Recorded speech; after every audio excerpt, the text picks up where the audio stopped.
Good morning friends. Welcome to MKH video series. I am Shivani.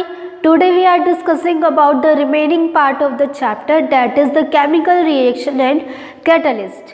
Okay, last video में हमने discuss किया था कि कितने टाइप्स की केमिकल रिएक्शन होती है। हमने 4 टाइप्स ऑफ केमिकल रिएक्शन पढ़े थे, जो थे displacement reaction, addition reaction, double displacement reaction and dissociation reaction. ये हमने लास्ट वीडियो में पढ़ा था। अब हम देखेंगे कि स्लो एंड फास्ट रिएक्शन कैसी होती है। मतलब ये वो जो थे वो टाइप ऑफ रिएक्शन थे कि अगर हमें केमिकल रिएक्शन बनानी है उसमें जो बॉन्ड्स ब्रेक होते हैं वो किस किस टाइप से होते हैं। या तो वो बॉन्ड ब्रेक होंगे, वो डिस्प्लेसमेंट रिएक्शन के थ्रू होंगे, या एडिशन रिएक्शन, या बॉन्ड बनेगा उसमें एडिशन रिएक्शन में, या फिर डबल डिस्प्लेसमेंट होगी। अब इसमें बोलेंगे कि इसमें हम पढ़ेंगे कि कोई भी रिएक्शन है उसको हम स्लो कब कहेंगे, फास्ट कब कहेंगे। कई रिएक्शन ऐसे होती है जिन पे एरो के ऊपर लिखा होता है स्लो, उसका मतलब क्या होता है कि वो रिएक्शन स्लो है। किसी के ऊपर लिखा होता है फास्ट, तो उसका मतलब क्या होता है कि वो रिएक्शन फास्ट है। तो चलिए हम देखते हैं स्लो एंड फास्ट रिएक्शन। सबसे पहले हम पढ़ेंगे फास्ट रिएक्शन के बारे में। फास्ट रिएक्शन नाम से क्लियर होता है, जो रिएक्शन फास्ट होती है उसको हम फास्ट रिएक्शन बोलेंगे। जो क्या होता है अकर रैपिडली, जो रैपिडली होती है, फास्ट होती है, उसको हम क्या बोलेंगे, फास्ट रिएक्शन बोलेंगे। अगर रैपिडली और मिक्सिंग द रिएक्टेंट, हमने रिएक्टेंट ले लिया। रिएक्टेंट क्या होता है, जो एरो के इधर की साइड लिखे रहते हैं, राइट हैंड साइड जो लिखे रहते हैं वो क्या होते हैं, रिएक्टेंट होते हैं, और जो लेफ्ट हैंड साइड लिखे रहते हैं वो क्या होते हैं, प्रोडक्ट होते हैं। अरे भाई ये देखो, इधर की साइड जो लिखा रहेगा वो रिएक्टेंट, साइड प्रोडक्ट। ठीक है। अब कोई भी रिएक्टेंट है, उन रिएक्टेंट्स को अगर मैं मिक्स कर रही हूँ, ठीक है, तो वो जो रिएक्शन है वो कंप्लीट होने में मान लो 30 मिनट्स ले रही है, और मैंने कोई दूसरी रिएक्शन कराई, वो कंप्लीट होने में कितना टाइम ले रही है, 10 सेकेंड ले रही है। एक रिएक्शन है जो 30 मिनट ले रही है और दूसरी रिएक्शन है वो ले रही है 10 सेकेंड। तो आप फास्ट रिएक्शन किसे बोलोगे, जो सबसे कम टाइम लेगी उसे आप फास्ट रिएक्शन बोलोगे। जैसे आप मान लो आप घर से स्कूल तक गए या स्कूल से घर गए, तो आपको स्कूल से घर जाने में टाइम लगता है 20 सेकेंड, मान लो 20 सेकेंड लगता है, ओनली 20 सेकेंड। और कोई एक दूसरा स्टूडेंट है, उसको अपने स्कूल से घर जाने में लगता है 10 मिनट्स। ठीक है, तो आप क्या बोलोगे, कौन सबसे जल्दी घर पहुंचेगा? जिसका घर सबसे पास है वो जल्दी पहुंचेगा, जिसका घर स्कूल के सबसे पास है वो जल्दी पहुंचेगा। जो 20 सेकेंड में जो पहुंच रहा है वो जल्दी पहुंचेगा अगर। तो आप क्या बोलोगे, वो स्टूडेंट क्या है, फास्ट है। मतलब क्योंकि वो घर जल्दी पहुंच रहा है इसलिए वो क्या हो गया, फास्ट हो गया। और जो घर लेट पहुंचेगा, लेट टाइम में पहुंचेगा, ज़्यादा टाइम लगेगा जिसको पहुंचने में, वो क्या है, लेट है, स्लो है वो। इसी तरह से हमारे रिएक्शन में होता है कि जो रिएक्शन कंप्लीट होने में, अगर हम किसी दो रिएक्टेंट को मिक्स करा रहे हैं और रिएक्टेंट को मिक्स कराने के बाद जो हमारी जो रिएक्शन हो रही है उस रिएक्शन को होने में कम टाइम लग रहा है तो उसको हम बोलेंगे फास्ट रिएक्शन। अगर ज़्यादा टाइम लग रहा है तो उसको हम बोलेंगे स्लो रिएक्शन। ठीक है। Generally these are the ionic reaction. ये रिएक्शन कैसी होती है, आयनिक होती है। आयनिक मतलब एक पे पॉजिटिव चार्ज और दूसरे पे नेगेटिव चार्ज। ये रिएक्शन कैसी होती है, आयनिक रिएक्शन होती है।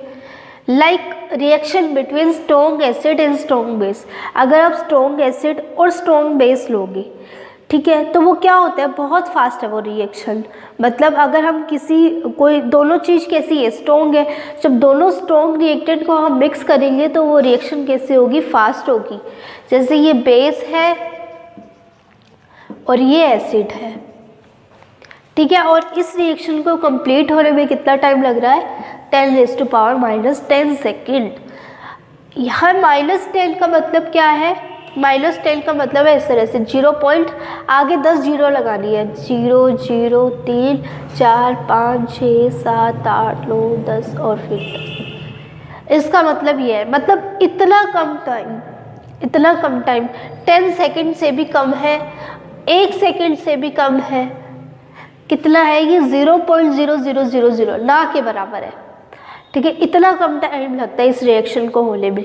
अब आयनिक का मतलब क्या था?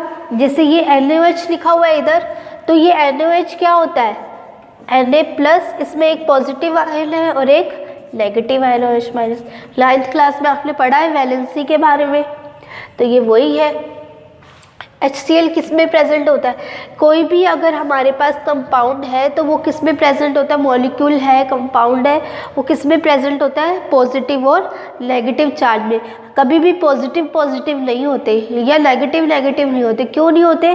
क्योंकि पॉजिटिव पॉजिटिव आप लोग हैं तो उनके बीच में तो क्या होगा?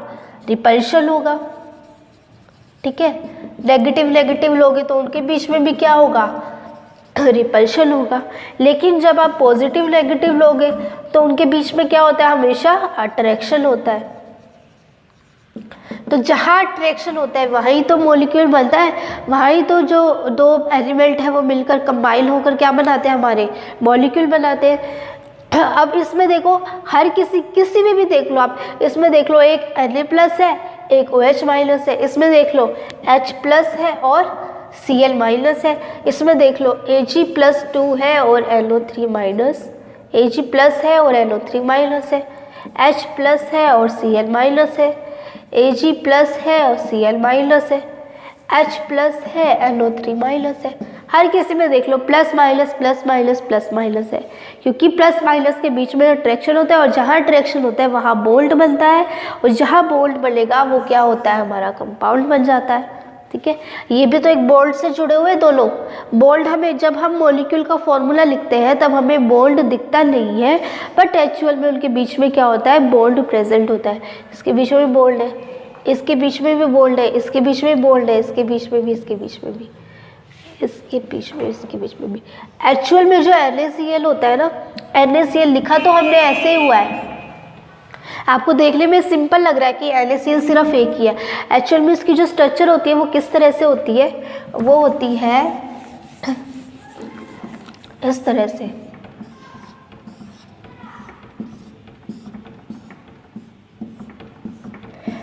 ये क्यूब है, इसके अंदर Na+, Na+, Na+, Na+, Na+,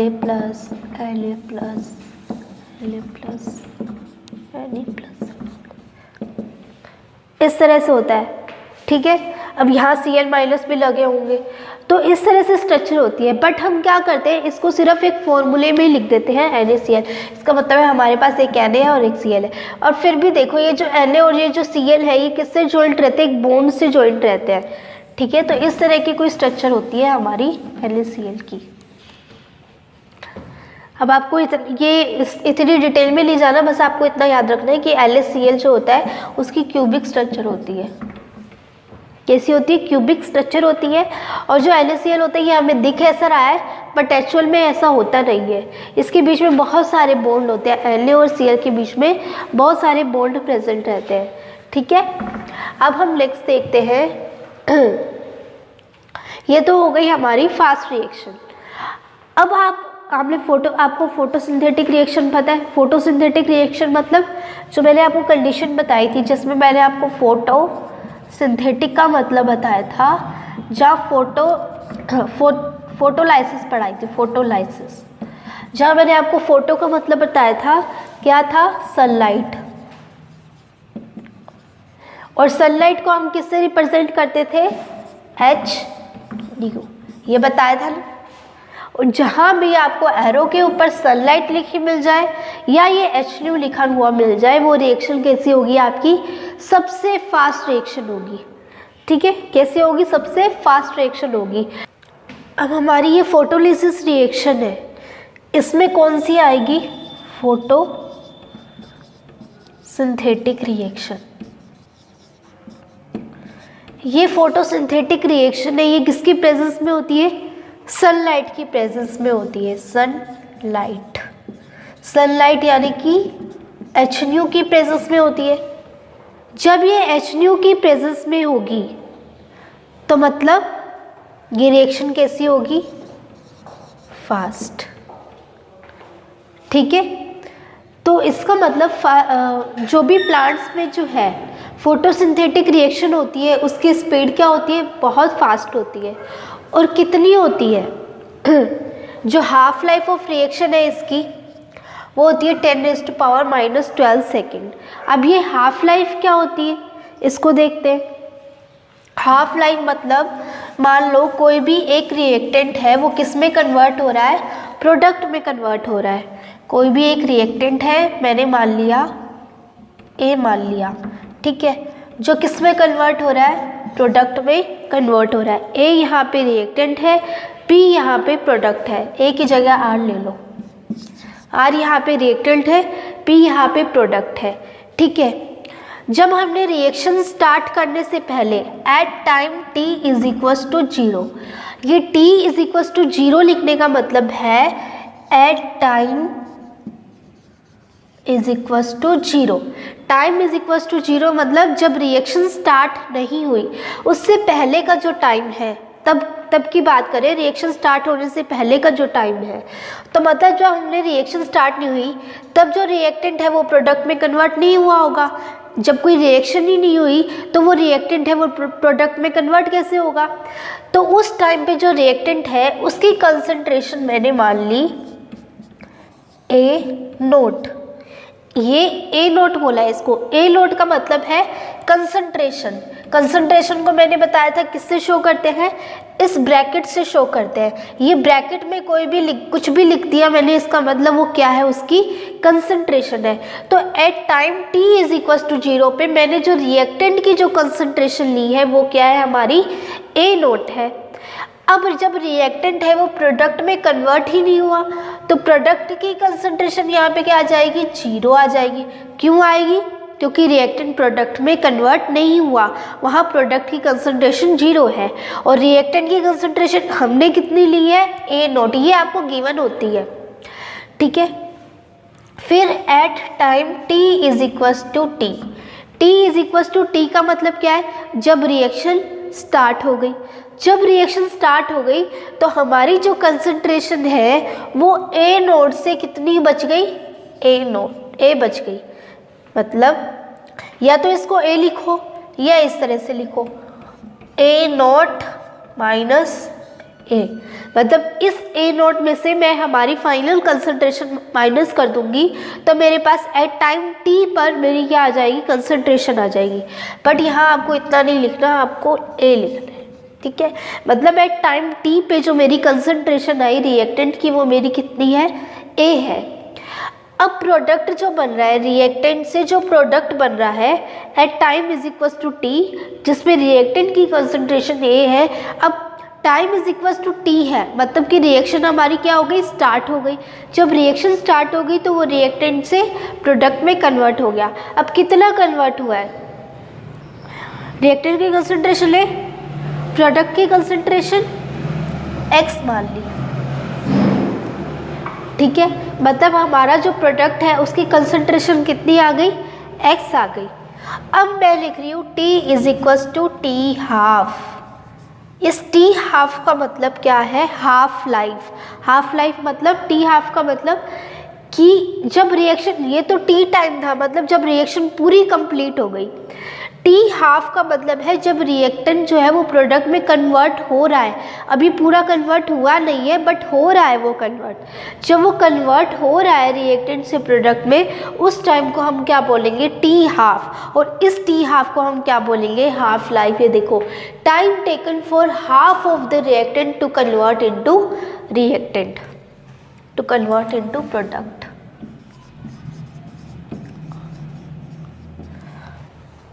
मतलब जो हमारा टाइम है जिसमें आधा रिएक्टेंट हमारा किस में कन्वर्ट हो गया, प्रोडक्ट में। सिर्फ हाफ रिएक्टेंट कन्वर्ट हुआ है, एट टाइम टी पर तो पूरा कन्वर्ट हो जाएगा और टी हाफ पर आधा हो जाएगा। जब टाइम टी पर ए है तो टी हाफ पर कितना हो जाएगा, a/2, तो उसकी कंसंट्रेशन भी आधी हो जाएगी। जब उसका टाइम हाफ हो गया तो उसकी कंसंट्रेशन भी कितनी हो गई, आधी हो गई। मतलब पूरी रिएक्शन होगी तो पूरी रिएक्टेंट आ जाएगी, मतलब पूरी कंसंट्रेशन आ जाएगी। जब t is equal to T half है तो हाफ कंसंट्रेशन आ जाएगी। और प्रोडक्ट की कंसंट्रेशन अभी बढ़ रही है तो यहाँ कुछ नहीं लिखेंगे, ठीक। ठीक है। ये होता है हमारा टी हाफ लाइफ, जिसको हम बोलते हैं हाफ लाइफ, मतलब कि कितना टाइम ले कि जो हमारी आधी रिएक्टेंट है, हमारा जो आधा रिएक्टेंट है वो किस में कन्वर्ट हो जाए, प्रोडक्ट में। कुछ कन्वर्ट हुआ होगा यहाँ पे लिटल, ठीक है। ये आपके है नहीं, बस ये एक कंसेप्ट है इस हाफ लाइफ को समझने का, ठीक है। आपको नोट करना है कर लो, नहीं करना तो मत करो। एग्जाम में इसको लिखने की नीड नहीं है। साइड में एक आप इस तरह से बॉक्स बनाकर इसको लिख सकते हो ताकि आपको याद रहे कि एक्चुअल में टी हाफ था क्या, हाफ लाइफ होती क्या है, ठीक है। तो ये आपका था हाफ लाइफ। अब हम देखते हैं स्लो रिएक्शन। तो ये तो हो गई हमारी फास्ट रिएक्शन। अब हम देखते हैं स्लो रिएक्शन। स्लो रिएक्शन क्या होती है, जो बहुत लेट होगी, कम ज़्यादा टाइम लगेगा जिसको कंप्लीट होने में, उसको हम क्या बोलेंगे, स्लो रिएक्शन बोलेंगे।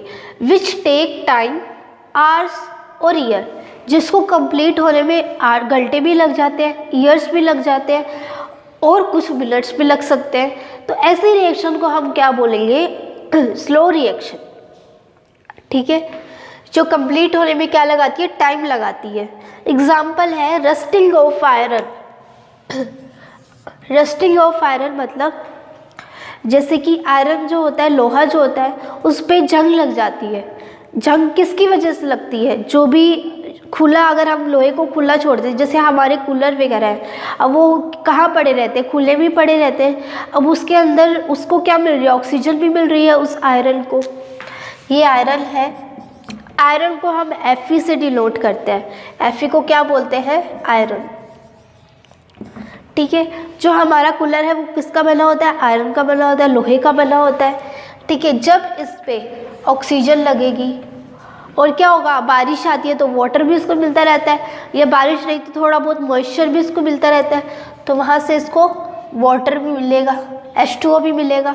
तो इन दोनों कंडीशन की वजह से ये जो आयरन है उसमें क्या लग जाती है, जंग लग जाती है। जंग लगने को ही हम क्या बोलते हैं, rusting of iron, rusting of iron, ठीक है। तो ये देखो मैंने यहाँ लिखा है Fe + O2, iron plus oxygen की प्रेजेंस में प्लस वाटर की प्रेजेंस में हमें क्या मिलता है, Fe2O3.3H2, जिसे हम क्या बोलते हैं, रस्ट।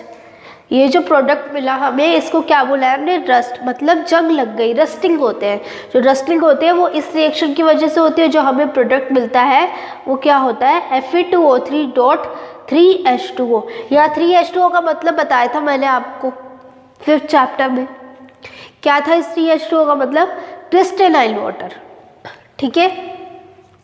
अब ये जो रस्टिंग है ये सालों साल तक चलती रहती है। अब ऐसा तो है नहीं कि अब जो रस्टिंग है वो 1 मिनट में ही हो गई कंप्लीट, नहीं, पूरे साल भर चलती रहती है, 2 साल चलती रहती है, उसमें जंग लगता ही रहता है।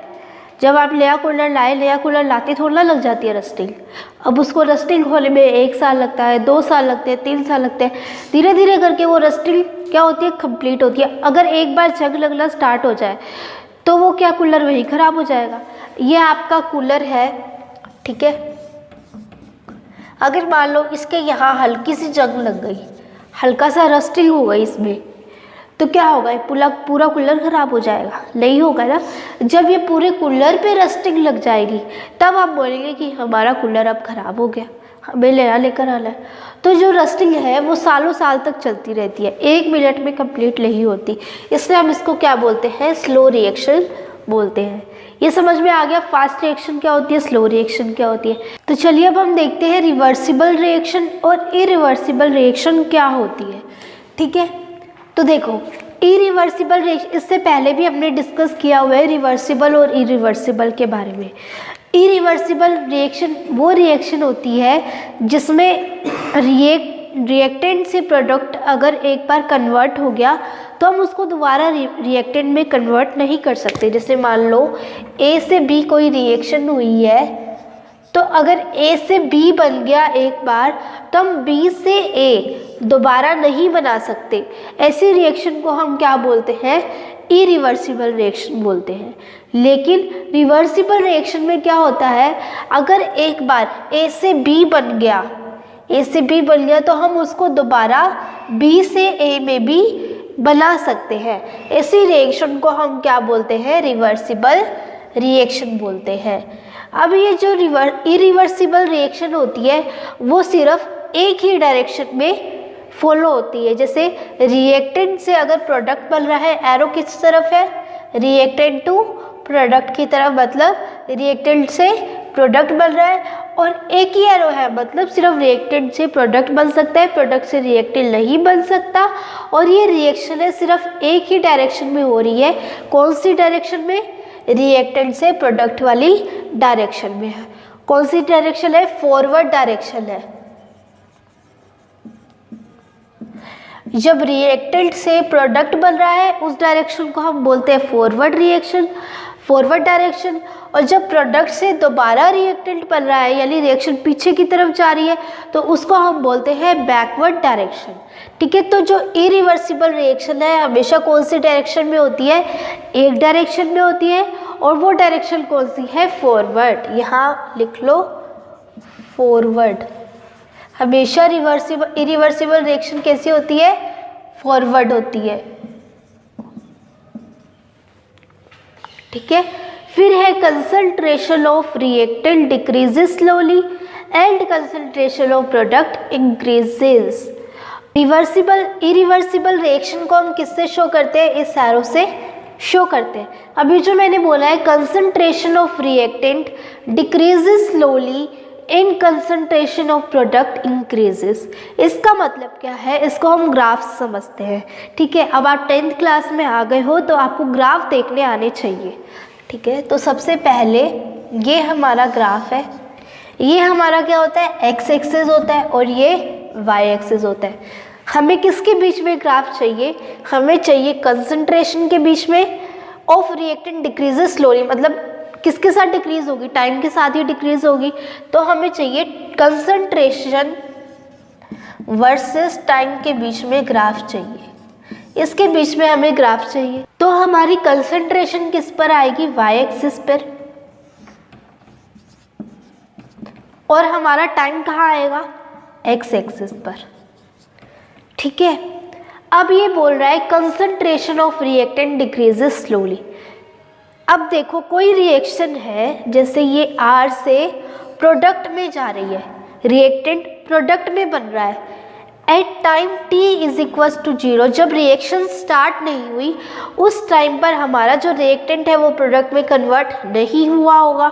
उस टाइम पे हमारी रिएक्टेंट की कंसंट्रेशन कितनी है? A नोट है। जब हमारी रिएक्शन स्टार्ट हो गई t is equals to t पर, तो जो हमारा जो रिएक्टेंट है वो किस पे कन्वर्ट हो गया? ए। हमारी जो कंसंट्रेशन बच गई वो कितनी बच गई? ए कंसंट्रेशन बच गई। और हमारा जो प्रोडक्ट है वो कितना बच गया? एक्स। जब पूरी रिएक्शन हो जाएगी तो ये जो रिएक्टेंट है हमारा, जो एक कंसंट्रेशन है जिसकी, तो वो क्या हो जाएगी? 0 हो जाएगी एक टाइम पर, और प्रोडक्ट की कंसंट्रेशन क्या बन जाएगी? ए बन जाएगी। मतलब जब हमारी रिएक्शन कंप्लीट हो जाएगी ना, तो ये जो रिएक्टेंट है ये पूरा तो क्या हो जाएगा? ख़त्म हो जाएगा। और पूरा रिएक्टेंट ख़त्म होके किस में कन्वर्ट हो जाएगा? प्रोडक्ट में कन्वर्ट हो जाएगा। जब time t is equal to 0 था तब तो रिएक्टेंट की कंसंट्रेशन फुल थी, उसके पास फुल पावर थी। अब जैसे ही रिएक्शन स्टार्ट हुई उसको किस में कन्वर्ट होना है? प्रोडक्ट में कन्वर्ट होना है। प्रोडक्ट में कन्वर्ट होने के लिए रिएक्टेंट की कंसंट्रेशन 0 होगी। जब रिएक्टेंट की कंसंट्रेशन 0 होगी तो जो रिएक्टेंट की पूरी कंसंट्रेशन थी वो किस में कन्वर्ट हो गई? प्रोडक्ट की कंसंट्रेशन में।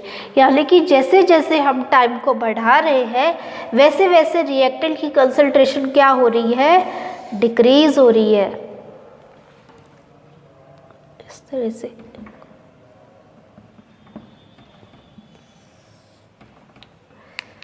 जैसे जैसे हम रिएक्टेंट की कंसंट्रेशन बढ़ा रहे हैं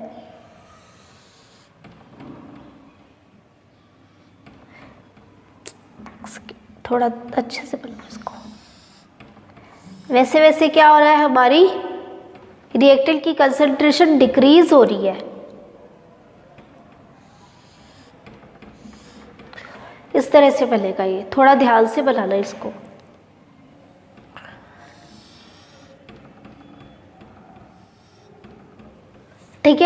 ये किसकी कंसंट्रेशन है? रिएक्टेंट की। और जैसे जैसे हम टाइम बढ़ा रहे हैं, अब जैसे रिएक्टेंट से प्रोडक्ट में कन्वर्ट होगा तो प्रोडक्ट की कंसंट्रेशन क्या होगी? इंक्रीज होगी, टाइम के साथ इंक्रीज होगी।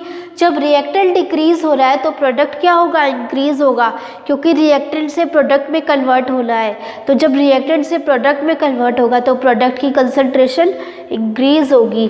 तो इनिशियल में क्या थी? प्रोडक्ट की कंसंट्रेशन 0 थी, यहाँ हमारा क्या होता है? 0 होता है। 0 से वो क्या होगी? धीरे धीरे बढ़ेगी। तो ये किसकी है? प्रोडक्ट की कंसंट्रेशन है। रिएक्टेंट की concentration at time t is equal to 0 पे क्या थी? A नॉट थी, जो कि धीरे धीरे क्या हो रही है? डिक्रीज हो रही है। प्रोडक्ट की कंसंट्रेशन क्या थी? 0 थी ना यहाँ पर। At time t is equal to 0 पे प्रोडक्ट की कंसंट्रेशन 0 थी। जब तो मैंने ग्राफ यहाँ 0 से स्टार्ट किया, तो जब 0 से स्टार्ट किया इधर से इधर जाएंगे तो टाइम बढ़ेगा। यहाँ 5 सेकेंड, 10 सेकेंड, 15 सेकेंड, 20 सेकेंड। तो इस तरह से जब टाइम बढ़ा रहे हैं हम तो हमारी जो कंसंट्रेशन है प्रोडक्ट की वो भी क्या हो रही है? बढ़ रही है। जब हम टाइम बढ़ा रहे हैं तो हमारी रिएक्टेंट की कंसंट्रेशन डिक्रीज हो रही है। इस ग्राफ से आपको इस लाइन का मतलब समझ में आ गया होगा, ठीक है। तो अब इसके एग्जाम्पल देखो, जैसे कार्बन प्लस ऑक्सीजन मिलकर क्या बना रहे हैं? Carbon dioxide. तो क्या आप कार्बन डाइऑक्साइड से दोबारा कार्बन को ऑब्टेन कर सकते हो? नहीं कर सकते। एक बार वो गैस बन गया तो ये क्या होता है? हमारा कोल होता है, ठीक है। कंबशन ऑफ कोल की रिएक्शन है ये। तो जब कार्बन डाइऑक्साइड बन रही है तो क्या आप उसको दोबारा कोल में कन्वर्ट कर सकते हो? नहीं कर सकते। तो ये रिएक्शन कैसी है? इरिवर्सिबल रिएक्शन है। और आप इसको एरो से भी समझ गए होंगे कि इसके अंदर ये एरो लगा है, इसका मतलब कार्बन डाइऑक्साइड से कार्बन दोबारा नहीं बन सकती, इसका मतलब ये इरिवर्सिबल रिएक्शन है। वैसे ये देखो, मिथेन को जब हमने ऑक्सीजन की प्रेजेंस में बर्न किया तो हमें कार्बन डाइऑक्साइड प्लस वाटर मिला। ये भी कैसी रिएक्शन है? इरिवर्सिबल रिएक्शन है। अब हम पढ़ते हैं रिवर्सिबल रिएक्शन के बारे में, ठीक है। रिवर्सिबल रिएक्शन में क्या होता है? कोई भी रिएक्टेंट है वो किस में कन्वर्ट हो रहा है? प्रोडक्ट में कन्वर्ट हो रहा है, और प्रोडक्ट से वापस रिएक्टेंट में कन्वर्ट हो सकता है। कौन सी कंडीशन में? जो हमने रिएक्टेंट से प्रोडक्ट में कन्वर्ट करने के लिए जो हमने टाइम लिया है और जो हमने कंडीशन ली है वो सेम कंडीशन प्रोडक्ट से रिएक्टेंट में कन्वर्ट होने के लिए हमें चाहिए होगी। जैसे मान लो A से B जा रहा है जिसमें इरिवर्सिबल रिएक्शन हो रही है, उसमें मैंने टेम्परेचर ले लिया 350 डिग्री सेंटीग्रेड ले लिया, और जो मैंने प्रेशर था वो ले लिया 1 एटमॉस्फेयर ले लिया, और मैंने ले लिया टाइम 10 सेकेंड, ठीक है। इसका मतलब A से B में कन्वर्ट होने के लिए मुझे टेम्परेचर 350 डिग्री सेंटीग्रेड चाहिए, टाइम 10 सेकेंड लगेगा, उसमें प्रेशर कितना लगेगा? 1 एटमॉस्फेयर लगेगा। और जब मैं B से A में कन्वर्ट करूँगी तब भी मुझे ये सारी कंडीशन चाहिए। तो ये बोल रहे हैं रिएक्टेंट से जब प्रोडक्ट में कन्वर्ट हो रहा है तो जो हमने कंडीशन ली है वही सेम कंडीशन किस में यूज़ होगी? प्रोडक्ट से रिएक्टेंट में कन्वर्ट होने में यूज़ होगी। ऐसी रिएक्शन को हम क्या बोलेंगे? रिवर्सिबल रिएक्शन बोलेंगे। अब ये जो रिएक्शन है ये दोनों साइड में होती है, बहुत डायरेक्शन में वो फॉलो करती है। जैसे रिएक्टेंट से प्रोडक्ट में कन्वर्ट हो रहे तो ये रिएक्शन कौन सी हो गई? फॉरवर्ड रिएक्शन हो गई, फॉरवर्ड डायरेक्शन होगी। अब जब प्रोडक्ट से वापस रिएक्टेंट में जा रहे हैं यानी बैकवर्ड में जा रहा है, बैक जा रही है रिएक्शन, तो वो डायरेक्शन कौन सी होगी? बैकवर्ड डायरेक्शन होगी। यानी कि जो रिवर्सिबल रिएक्शन होती है वो फॉरवर्ड डायरेक्शन और बैकवर्ड डायरेक्शन दोनों में मूव करती है, इसलिए हम इसको क्या बोलते हैं? Reversible reaction. Amount of reactant is never zero. अब जब रिएक्टेंट से प्रोडक्ट में कन्वर्ट हो रहा है, प्रोडक्ट से वापस रिएक्टेंट में कन्वर्ट हो रहा है, तो आपने एक चीज़ देखी कि जो रिएक्टेंट है वो तो ख़त्म ही नहीं हो रहा हमारा, वो तो वैसे का वैसे ही पड़ा है, मतलब कुछ अमाउंट ऑफ रिएक्टेंट तो बचेगा। इसमें क्या था? हमारा रिएक्टेंट पूरा जीरो हो गया था। देखो यहाँ आके पूरा किस में कन्वर्ट हो गया? वाई एक्सिस जो थी, वाई एक्सिस कंसंट्रेशन की थी। तो जब एक्स एक्सिस पे आ गया पूरा, अगर कोई पॉइंट है आपका पूरा एक्स एक्सिस पे आ जाता है, इसका मतलब वो पॉइंट क्या है? मान लो ये 3 है, 0 1 2 3, ठीक है। अगर आपका कोई पॉइंट यहाँ लगाया हुआ है आपने, इसका मतलब क्या है? इसका मतलब है 3 और 0। आप इस तरह से शो करते हो, पहले जो लिखा होता है वो x होता है, बाद में जो लिखा होता है y होता है। यानी y एक्सिस कितनी होगी, y एक्सिस का जो पॉइंट है हमारा 0 होता है, यानी y एक्सिस हमारी 0 हो गई। यानी कि अब ये भी इसी तरह से ये पॉइंट लगे, यानी कि यहाँ y एक्सिस कितनी है, 0 है, मतलब कंसंट्रेशन हमारी कितनी है, 0 है। मतलब यहाँ तो रिएक्टेंट था वो पूरा कंप्लीट क्या हो गया, कंज्यूम होगा, किसमें, प्रोडक्ट बनाने में। लेकिन यहाँ पूरा रिएक्टेंट कंज्यूम नहीं होता, मतलब कुछ ना कुछ रिएक्टेंट बचा होगा। तो जो अमाउंट है रिएक्टेंट की वो कभी क्या नहीं होती, 0 नहीं हो सकती। इसको हम इस एरो से शो करते हैं। ठीक है, यहाँ एग्जाम्पल दे रखा है, a प्लस बी लिया, c प्लस डी लिया। जो a प्लस बी है वो मिलकर क्या बना रहे हैं, c प्लस डी बना रहे हैं। अब ये जो रिवर्सिबल रिएक्शन में है इसमें 2 रिएक्शन होती है, 2 इरिवर्सिबल रिएक्शन होती है। कैसे, जो फर्स्ट रिएक्शन है वो क्या हो रही है, a से b, a प्लस बी मिलकर क्या बना रहे हैं, c प्लस डी। ये फर्स्ट रिएक्शन होगी हमारी। जो सेकंड रिएक्शन है वो क्या हो रही है, c प्लस डी से किस में कन्वर्ट हो रही है, a प्लस बी में, c प्लस डी से a प्लस बी में।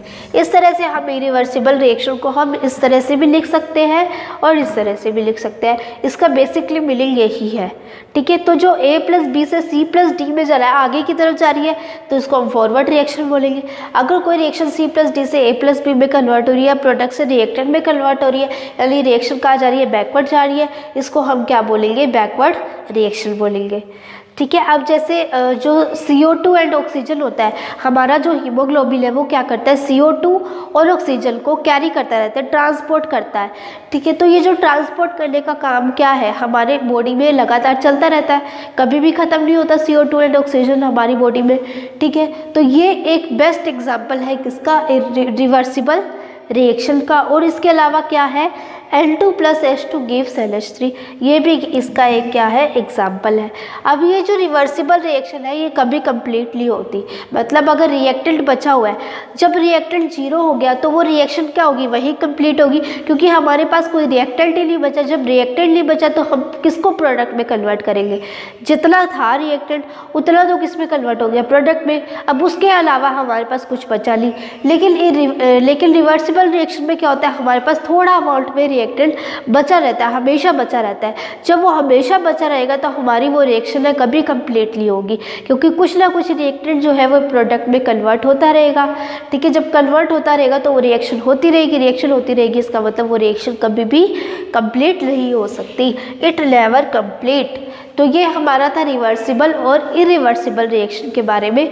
अब हम बढ़ते हैं ऑक्सीडेशन और रिडक्शन के बारे में, कि ऑक्सीडेशन और रिडक्शन क्या होते हैं।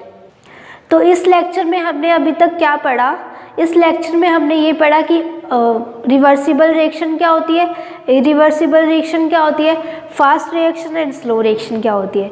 तो इस चैप्टर में हमने सिर्फ अभी इतना ही पढ़ा है, आगे का हम नेक्स्ट वीडियो में कवर करेंगे।